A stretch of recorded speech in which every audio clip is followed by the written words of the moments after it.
Hey guys, today we are going to be discussing how to become an open water scuba diver. We're going to discuss what that means, how you become one, and where it can take you. My name is Jason and this is Inspire Scuba. Let's dive into it.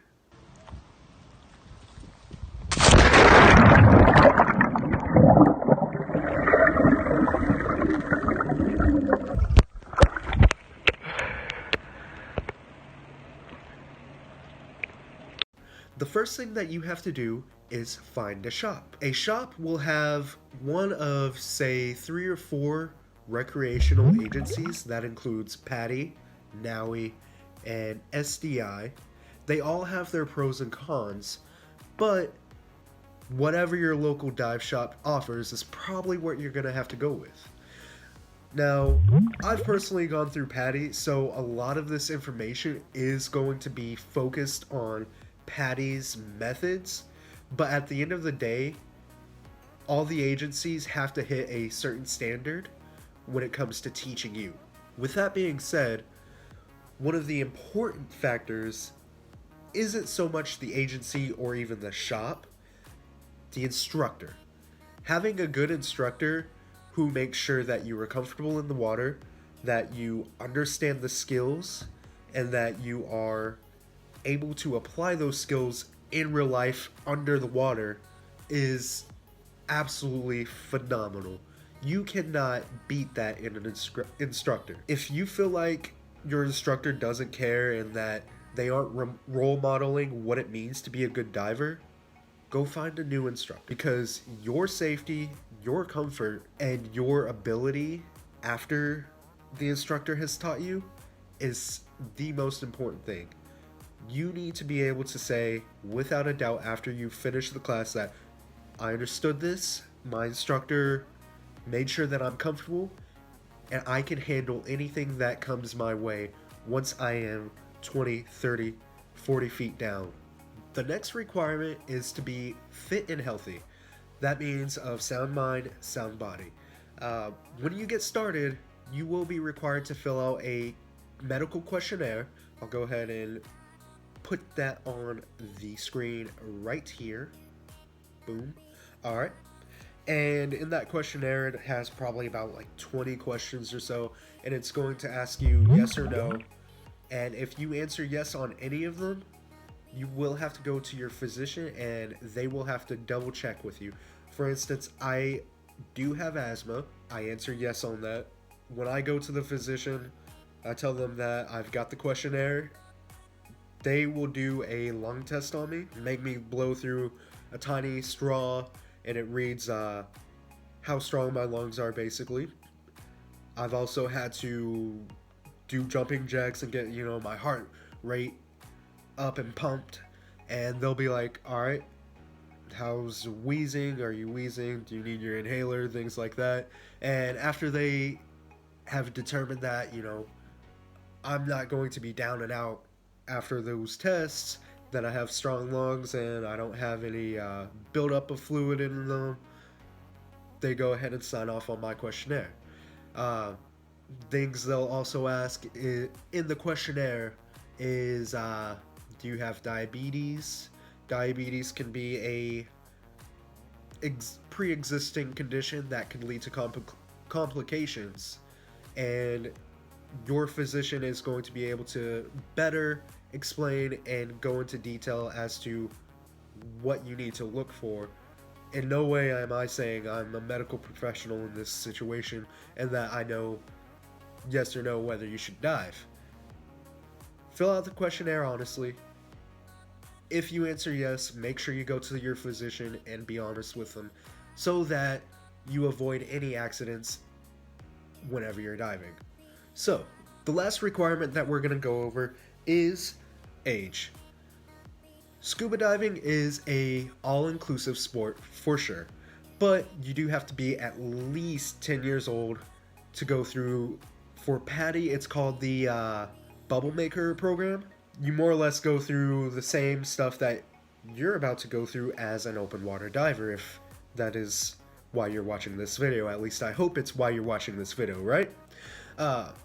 But if you have children and you're interested in getting them involved, that is something to look for in the PADI website. I'll leave a link below so you guys can get started.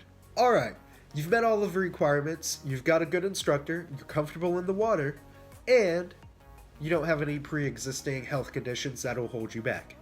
What is next? You will have to choose between e-learning or traditional class time. I'm going to go over kind of both here next as to the pros and cons. However, really you can't go wrong with either one of them. The important thing is that you pay attention and you engage in the content. For me, I personally prefer the traditional classroom because that gives you access to your instructor right then and there.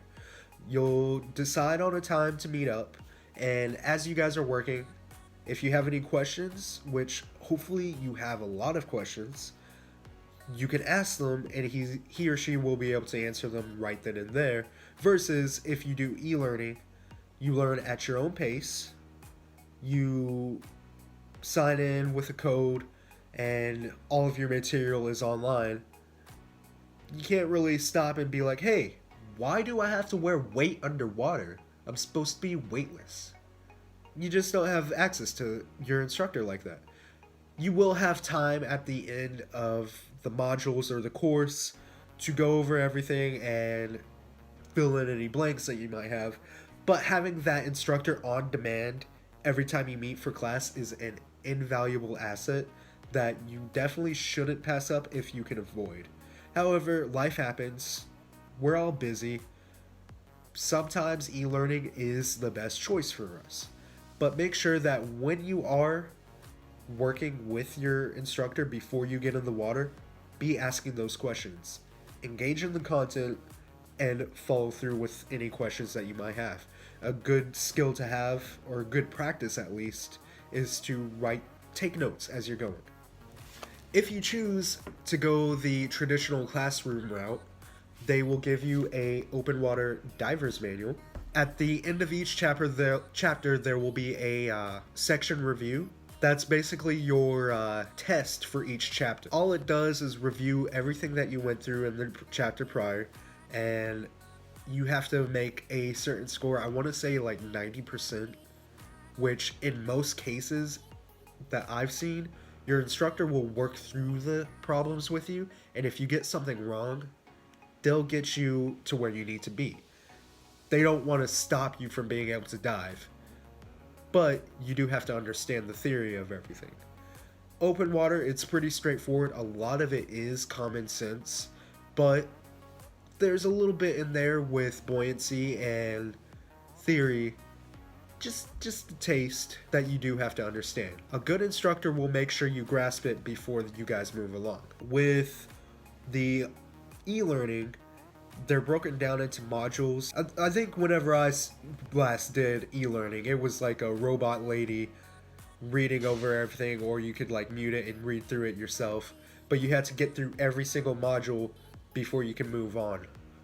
Your instructor can see how much you've completed, so you can't just go in, say, oh yeah, I did the e-learning, let's get in the water. No, like they can see whether or not you completed them, and you've completed the equivalents of the chapter reviews online. You have finished the theory portion, you've got all of your equipment, you've finished your swim tests. All that is left is to actually do the pool work, and what that entails is that you will get together with your instructor, you will get into the water, and the instructor will go over a set amount of skills. There are 20 total for open water divers. I will put a list down in the description below of all of the skills that need to be done. Your instructor, of course, when you go to this portion, will walk through and give you a short briefing of what the skills are before you're expected to do them, and they will also walk through them. Notable ones that you will be doing is the mask clearing, which is by far one of the hardest skills for many open water divers, largely because When you do the mask clearing, you'll do the partial flood, so about the nose, half flood, right about the eye level, and then full flood, and finally you'll end up taking the mask off. And what gets a lot of open water divers is that it's hard to breathe with water up your nose. The habit is that oftentimes when you're underwater, you shut all your sinuses down, you hold your breath, and you just don't breathe, period. But as a diver, the number one rule of scuba diving is never stop breathing.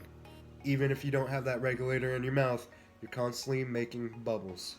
That is something that they will reiterate and drill into you while you are in the skills portion and also prior to during the class portion. You've completed all 20 skills in the pool in water that you are not able to stand up in. The next step is to go into the open water.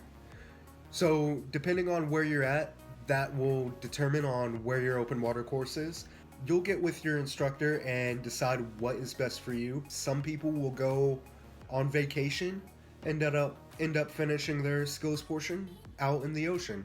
Some people live on the ocean, so that's what their backyard is. It just all depends on what works best for you.